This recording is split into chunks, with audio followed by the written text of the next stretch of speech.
I now give the floor to His Excellency Ali Sabry, Minister for Foreign Affairs of Sri Lanka.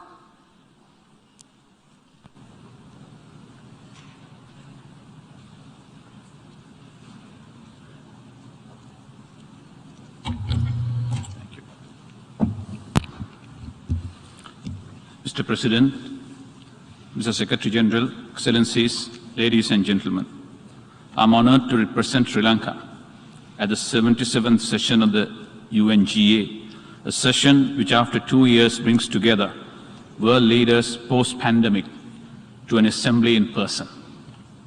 Permit me the honor of congratulating His Excellency Sabry on being elected President of the current session. Mr. President, Sri Lanka looks forward to working closely with you and your team in the years ahead. May I also convey our appreciation to His Excellency Abdullah Sahid of the Maldives for his excellent stewardship on the 76th session. As a close friend and neighbor of Maldives, we express particular appreciation for his presidency of hope and that gave us renewed optimism and vigor. Building on this, we move to the vision of our new PGA of finding solutions through solidarity, sustainability, and science.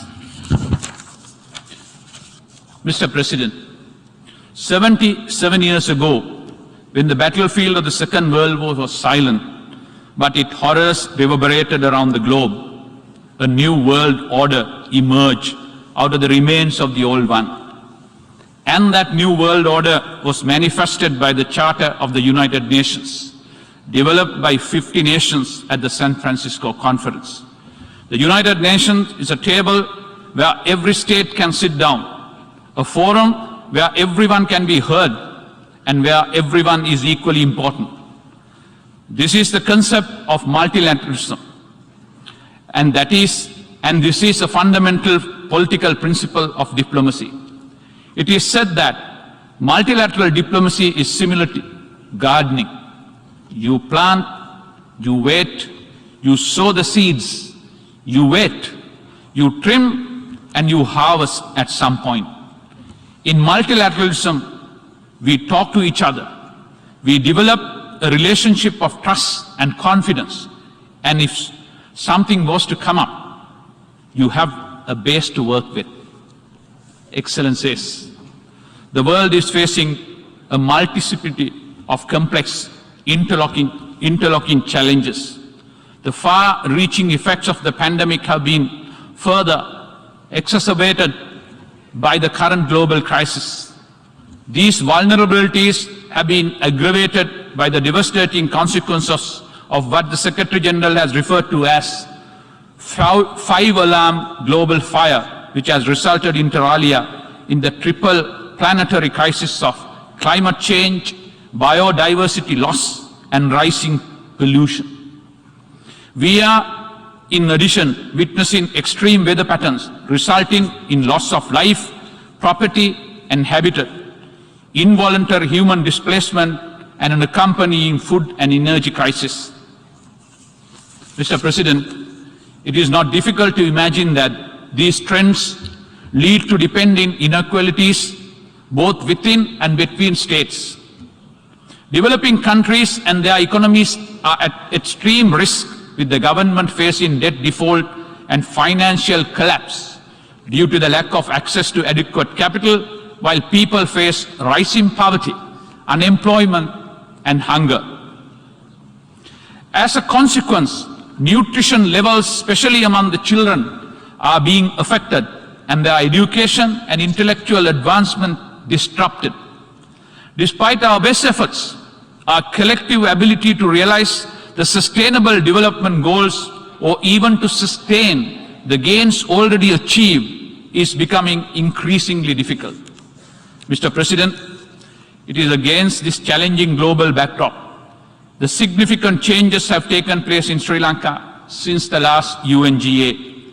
The external and internal challenges we face provide an opportunity for implementing political, social, and economic reform that will lead to recovery and prosperity for our people. Sri Lanka believes that this is the moment to realize our collective vision for the future, an opportunity to build a more just, sustainable and prosperous future for all Sri Lankans, to build back better. We look forward to the cooperation and support of the international community, including the United Nations, as we embark on this journey.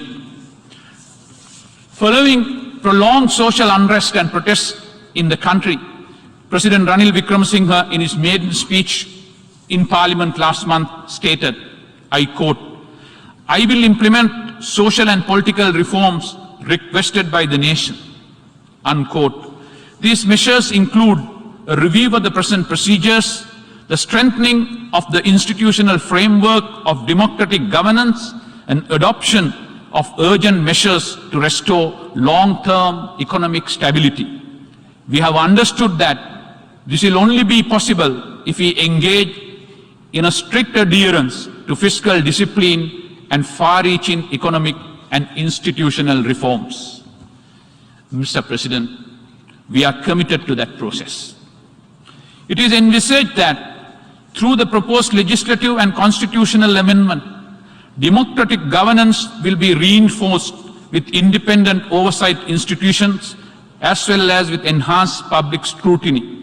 Legal and administrative frameworks are being strengthened to ensure transparency, integrity, accountability, and inclusivity in providing access to justice. A greater participation of women and youth will be ensured in this process.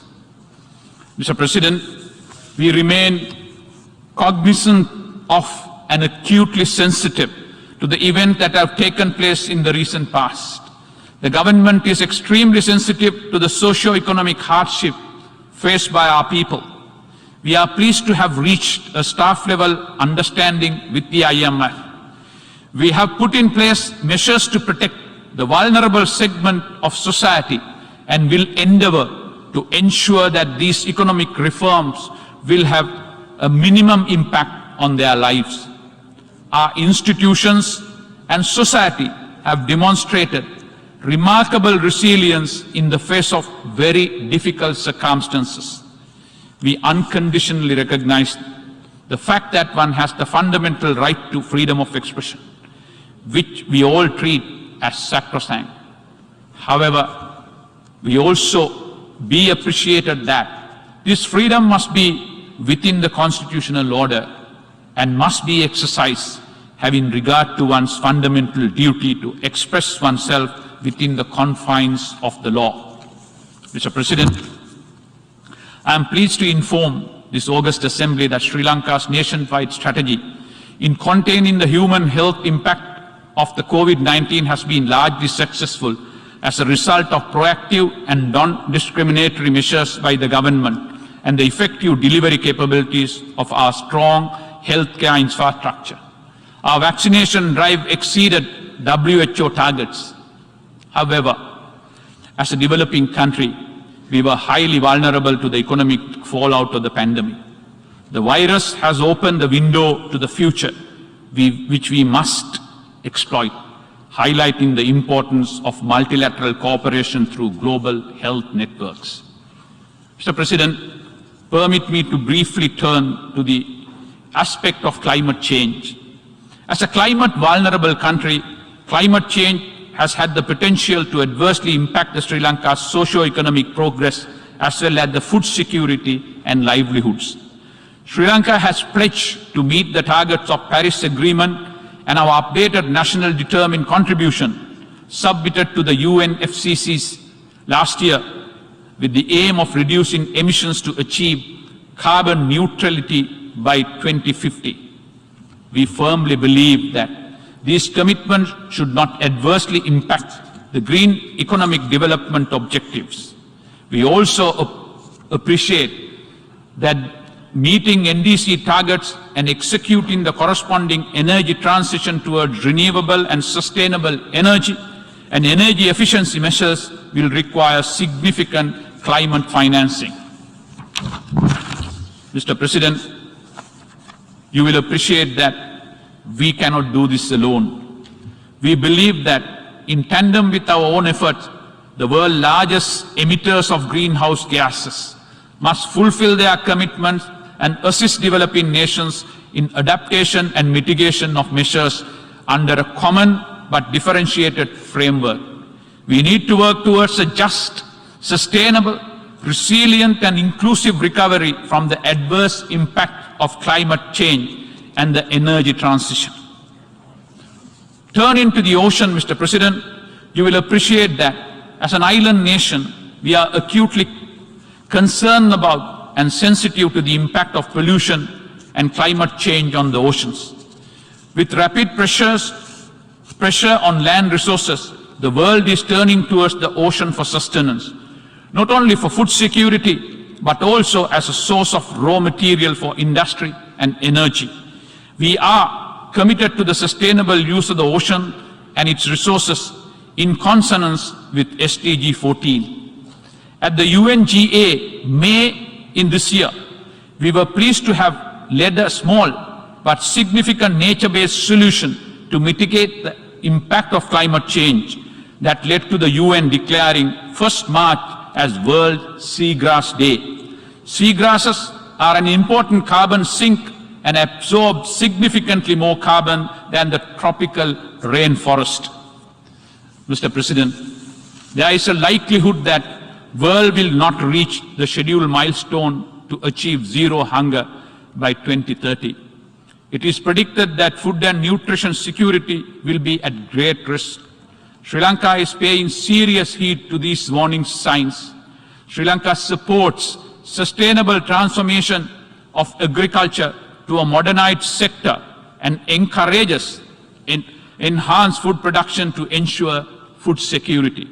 Sri Lanka has initiated National Food Security Program with the dual objective of ensuring that no citizen should suffer for the want of food and no child should be a victim of malnutrition.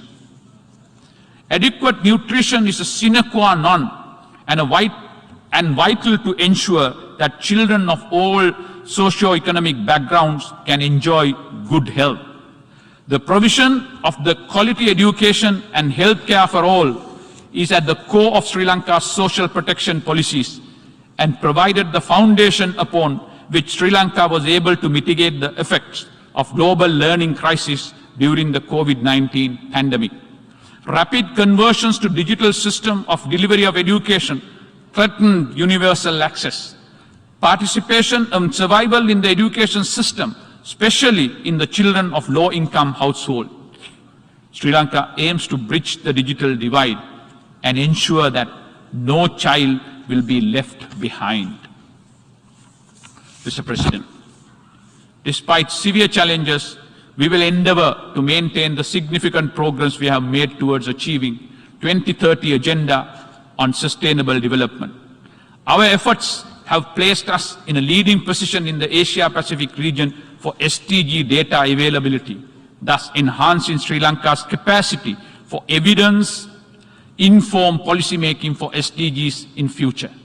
We recognize that investment in human capital is an indispensable essential for the future of our country. It is no surprise, Mr. President, Sri Lanka is ranked in the high human development category, occupying rank 73 out of 191 countries globally and is the highest in the region.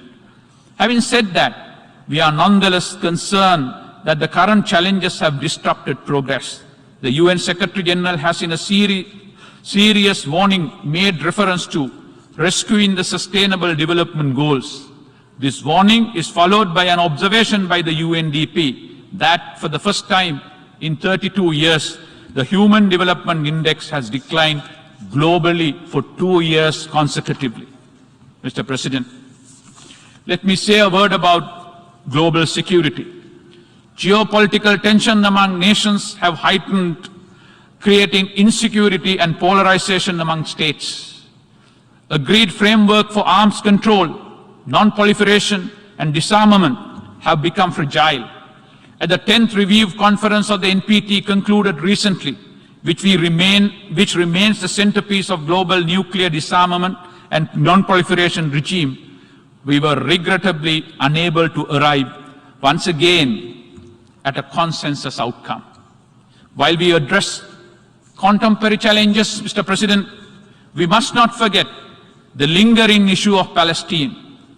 While restating Sri Lanka's consistent and principled position that Palestinian people have a legitimate and inalienable right to the natural resources in their territory and to statehood, we further recognize the legitimate security concerns of both Palestinian and Israeli people, and an urgent resolution of the matter on the basis of UN resolution on the attainment of two-state solution need to be pursued immediately.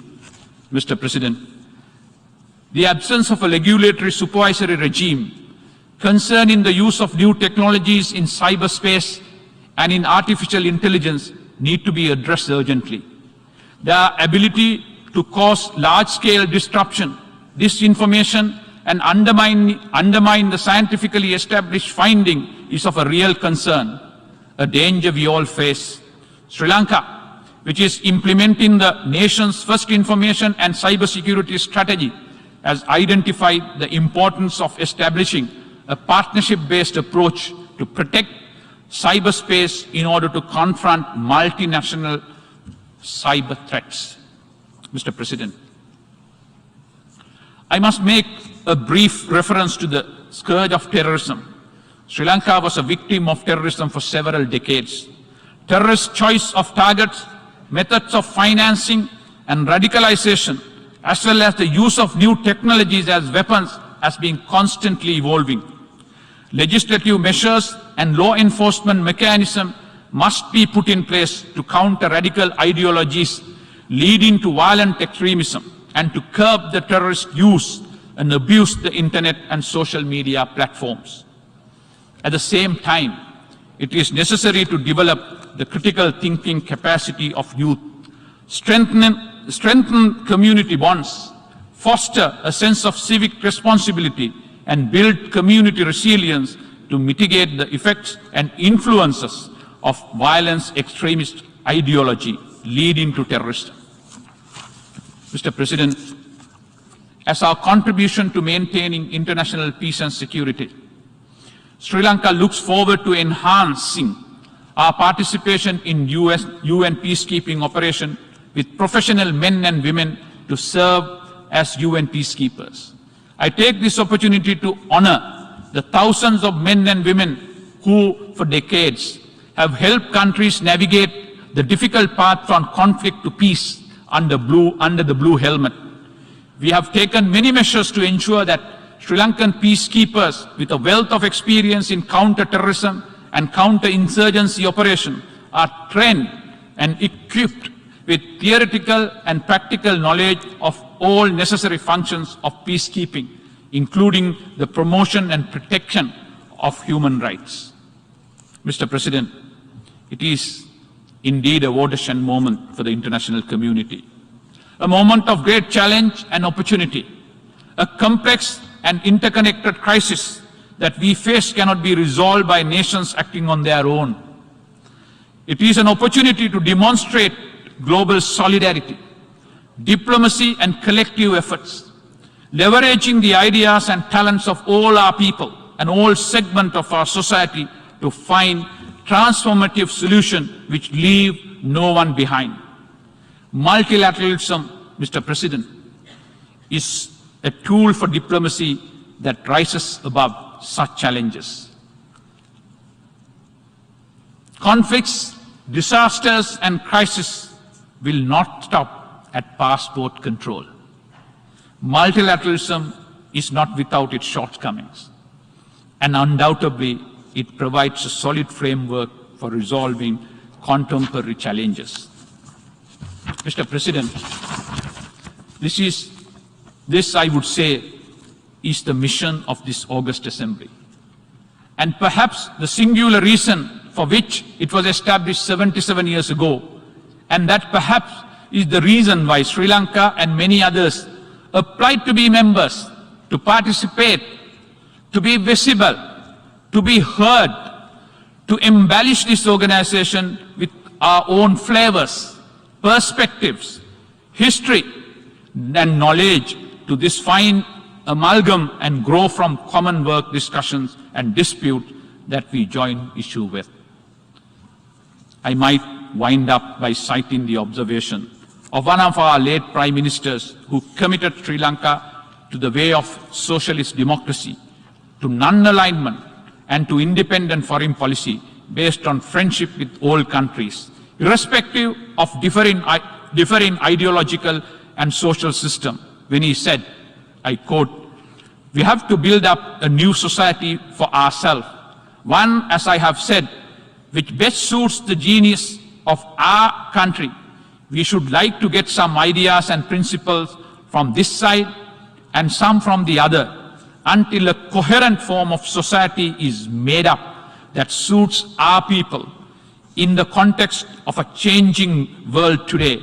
That is why we do not range ourselves on the side of this power bloc or that."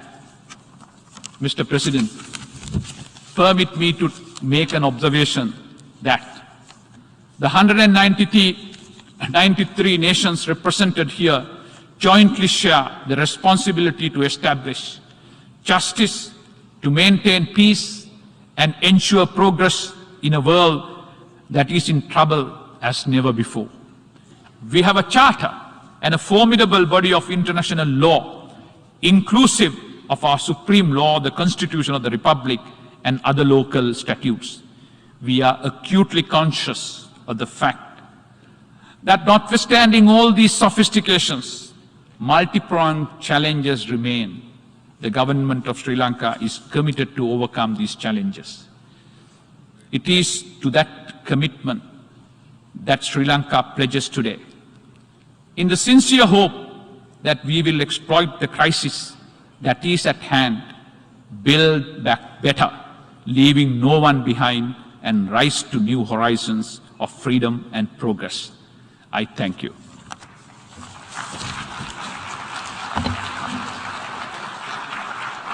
I thank the Minister for Foreign Affairs of Sri Lanka.